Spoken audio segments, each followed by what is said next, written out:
Assalamualaikum warahmatullahi wabarakatuh.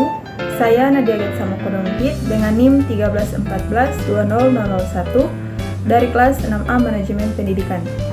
Pada video ini, saya akan memaparkan materi terkait dengan konsep dasar manajemen pendidikan. Bagian A. Manajemen. Manajemen sering diartikan sebagai ilmu, kiat, dan profesi. Dikatakan sebagai ilmu karena manajemen dipandang sebagai suatu bidang pengetahuan yang secara sistematis berusaha memahami mengapa dan bagaimana orang bekerja sama. Luther Gulick 2016. Dikatakan sebagai kiat oleh Follett karena manajemen mencapai sasaran melalui cara-cara dengan mengatur orang lain dalam menjalankan tugas. Selanjutnya Fatah mengatakan profesi karena manajemen dilandasi oleh keahlian khusus untuk mencapai suatu prestasi manajer dan para profesional dituntut oleh suatu kode etik. Bagian B. Pendidikan. Pendidikan adalah memanusiakan manusia muda, pengangkatan manusia muda ke taraf mendidik. Pendidikan merupakan usaha sadar dan terencana untuk mewujudkan suasana belajar dan seumur hidup untuk mengembangkan potensi diri. Bagian C. Manajemen pendidikan.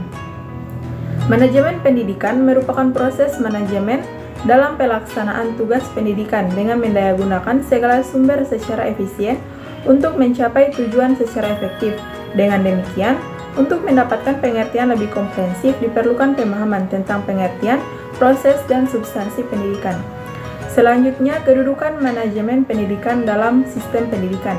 Konsep dasar manajemen pendidikan diawali dengan melihat kedudukan manajemen pendidikan dalam sistem pendidikan nasional.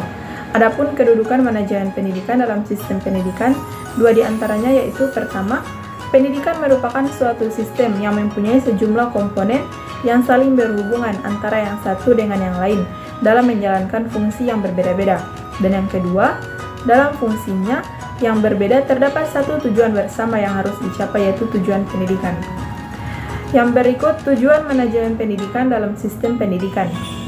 Klasifikasi serta pengkategorian tujuan manajemen pendidikan dapat disusun mengacu kepada tata kelola serta kajian analisis terhadap situasi dan kondisi institusi pendidikan, mulai dari kekuatan dan kelemahan, peluang serta ancaman.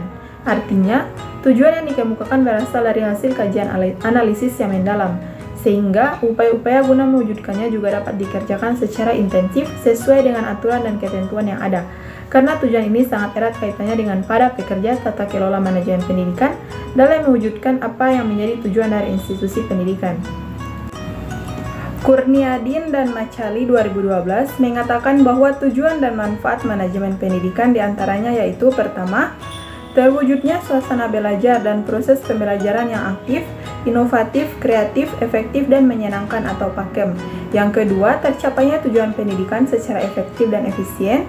Dan yang ketiga, terciptanya peserta didik yang aktif mengembangkan potensi dirinya untuk memiliki kekuatan spiritual keagamaan, pengendalian diri, kepribadian, kecerdasan, akhlak mulia, serta keterampilan yang diperlukan dirinya, masyarakat, bangsa, dan negara. Demikianlah materi yang bisa saya paparkan pada video kali ini. Lebih kurangnya saya mohon maaf. Wassalamualaikum warahmatullahi wabarakatuh.